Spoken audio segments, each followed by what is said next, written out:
Sweet corn வச்சு super கிறிஸ்பியான ஒரு மெதுவடை எப்படி பண்ணுறதுன்னு பார்க்கலாமா?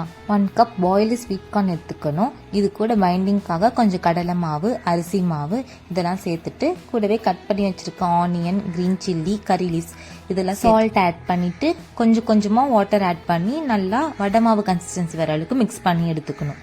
இப்போது ஒரு கடாயில் எண்ணெயை நல்லா ஹீட் பண்ணிவிட்டு இப்போ நம்ம ப்ரிப்பேர் பண்ணி வச்சுருக்க கார்ன் மிக்சரை வடை ஷேப்பில் தட்டி எண்ணெயில் போட்டு நல்லா செவக்க விட்டு எடுத்திங்கன்னா செம்ம கிறிஸ்பியான கார்ன் மெதுவடை ரெடி. இது ரொம்ப நேரத்துக்கு கிறிஸ்பியாகவே இருக்கும். பர்ஃபெக்டான ஈவினிங் ஸ்நாக்காக இருக்கும். ரொம்பவே யூனிக்கான மெதுவடை, சாப்பிட அவ்வளோ டேஸ்ட்டாக இருந்துச்சு. ட்ரை பண்ணி பாருங்கள்.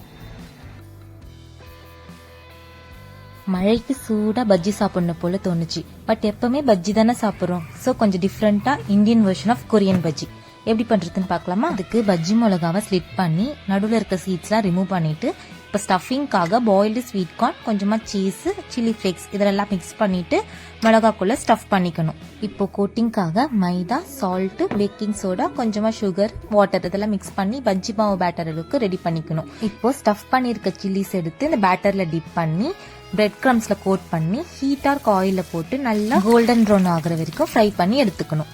இப்போ ஸ்கியூவர் ஸ்டிக்ஸ் எடுத்து எல்லாத்தையுமே சென்டரில் இன்சர்ட் பண்ணிக்கணும்.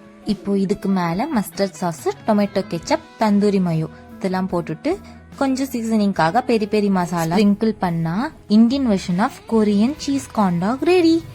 ட்ரை பண்ணி பாருங்க. ஒரு யூனிக்கான ஸ்டார்டர் ரெசிபி. சிங்கிள் ஸ்டார்டர்ல டபுள் ட்ரீட். சூப்பர் சீஸியான பன்னீர் லாலிபாப்ஸ் ஃப்ரைஸ் வச்சு பண்ணலாமா?